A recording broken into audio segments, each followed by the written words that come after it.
Bienvenidos, mi nombre es Medrick y este es A Message from Med. La semana pasada Med y yo estudiamos el 12º capítulo de Primera de Samuel. Samuel entregó su puesto como líder oficial de Israel, pero dijo que seguiría orando por e instruyendo al pueblo.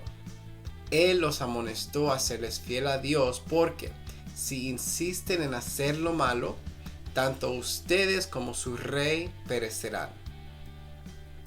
En este capítulo Saúl empieza una guerra contra los filisteos. ¿Se dejará guiar por Dios o será que ya piensa que no necesita a Dios para ganar sus batallas? La historia de este capítulo se concluirá en el próximo capítulo, así que asegúrate de suscribirte para no perderte lo que le sucederá a los israelitas. En su segundo año como rey, Saúl escogió 3,000 hombres para formar su ejército. Él se quedó con 2,000 hombres en Micmas y 1,000 estaban con Jonatán su hijo en Gabaa de Benjamín. Jonatán después atacó una guarnición filistea y Saúl ordenó tocar la trompeta para que todos supieran que Israel ya no seguiría sirviendo a los filisteos. Después de esto, todos se unieron en Gilgal. Los filisteos también reunieron su ejército, incontable como la arena del mar. Cuando los israelitas vieron al ejército filisteo, unos se escondieron en cuevas y fosos y otros cruzaron el Jordán para huir. Los que quedaron temblaron de miedo. Samuel le había dicho a Saúl que lo espere 7 días para ofrecer el holocausto. Si recordamos, cuando Israel luchó contra los filisteos en Mizpa, Samuel convocó a todo Israel y ofreció un holocausto.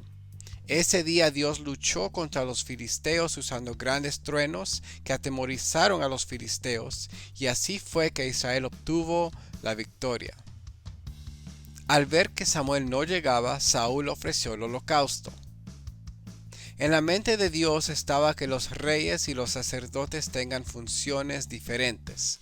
Dios le dio la responsabilidad del tabernáculo a los sacerdotes y levitas y les dijo: todo extraño que se acerque al santuario será condenado a muerte. El rey estaba encargado de aprender las leyes para que aprenda a temer al Señor su Dios y para que cumpla todas las palabras de la ley y de los estatutos y los ponga por obra. Samuel llegó al campamento cuando Saúl aún estaba terminando el holocausto, y Saúl fue a darle la bienvenida. Cuando Samuel le preguntó a Saúl qué había hecho, Saúl comenzó a dar excusas. El pueblo estaba desertando y tú no venías. Los filisteos estaban a punto de atacar y quería implorar la ayuda del Señor. Fui valiente y ofrecí el holocausto. Samuel después maldijo a Saúl: tu reino no durará mucho, ya que tú no pudiste obedecer lo que Dios te mandó. Y Samuel se fue de Gilgal a Gabaa. Después que Saúl le contó por qué ofreció el holocausto, Samuel le dijo: lo que has hecho es una locura.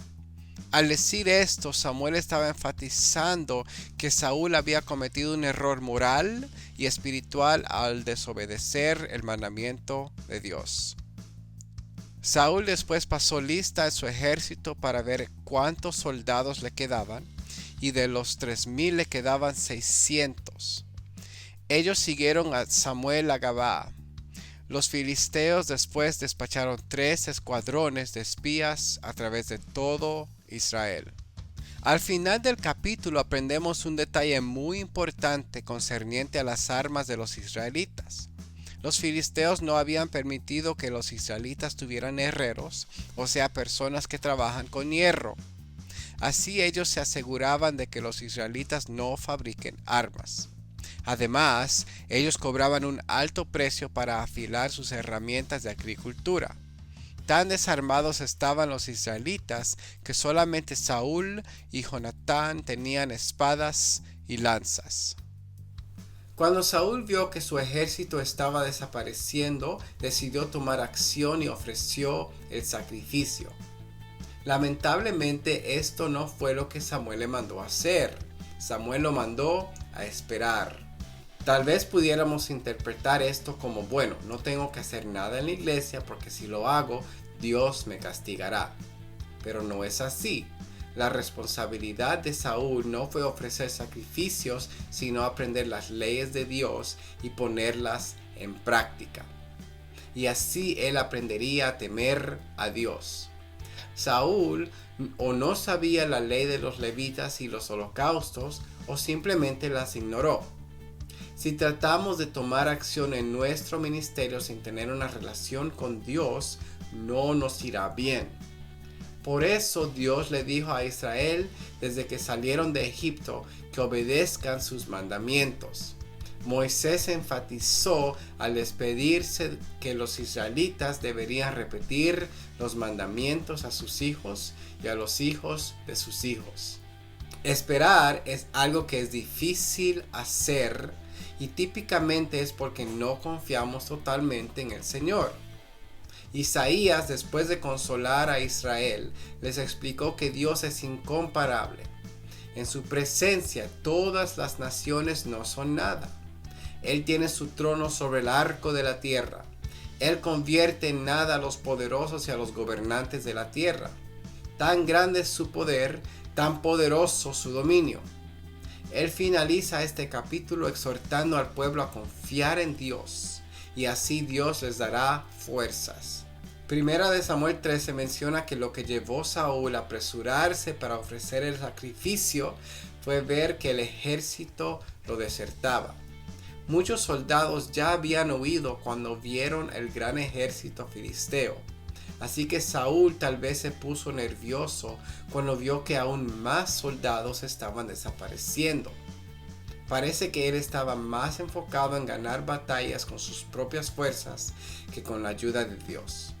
David proclama en el Salmo 37 que los malvados no permanecerán para siempre.